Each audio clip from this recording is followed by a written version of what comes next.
As you all probably know, just a few hours ago, as members of the Sydney Jewish community and others gathered for a community menorah lighting on Bondi Beach, 2 gunmen brutally murdered at least 12 people and injured many others. This was a targeted, horrific anti-Semitic attack. It chills our souls. It was meant not just to cause harm to the Australian Jewish community, but to Jews worldwide. And it has done just that. I know you join me in praying for the healing of those who were injured, and we also grieve with those who were martyred.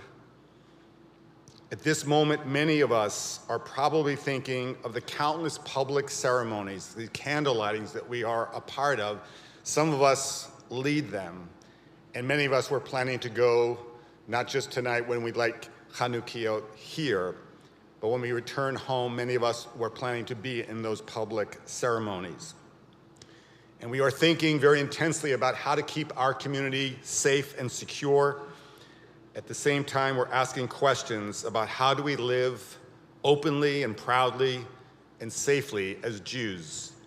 These are questions that we have to ask, but let's remember our ancestors have asked these questions for millennia. Let's be really clear. Our Jewish siblings were murdered in Australia for the simple fact that they are Jewish. This is anti-Semitism, plain and simple. You don't have to get into a whole analysis of it. It could not be more plain, and if someone's going to make it complicated, just slow them down, say, I'm sorry, this is not complicated. Our Jewish community and people of conscience everywhere are hopefully going to stand with us today, tomorrow, and throughout these days of Hanukkah. We need to ask these hard questions. We need to be smart about security and protecting ourselves and our fellow Jews, whether within synagogue walls or when we walk down the street wearing a kippah, our dog tags, a Jewish star. It should not be a risky proposition to be Jewish in North America or anywhere on the globe at this moment, but it is. But in the spirit of the defiant Maccabees, that is also with us. And we will not cower in private and stop being who we are, but we're also going to be very careful about our priority of keeping us and our communities safe. In our tradition, we're commanded to place the Chanukiah in the window. That's actually Talmudic. But it says in the Talmud, B'sha'at sakana, when there is danger, you don't have to do that. You leave your Chanukiah on the table inside your dwelling.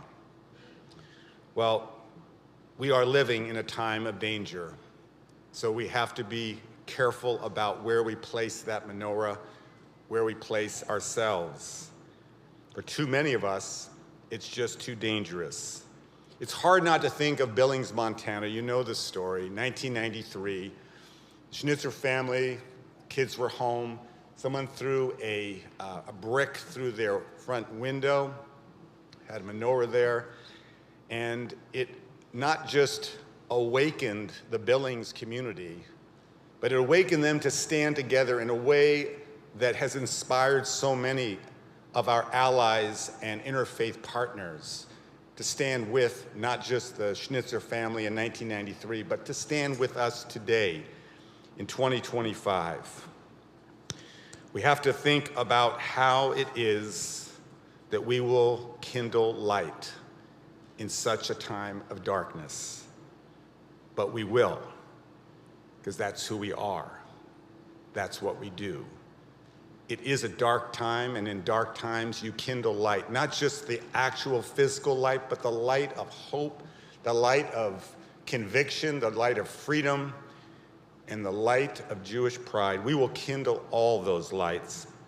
And as we mourn, we yearn to hear the voices of others who will say with us, not in our town, not in our state, not in our country, not in our world, not now, not ever.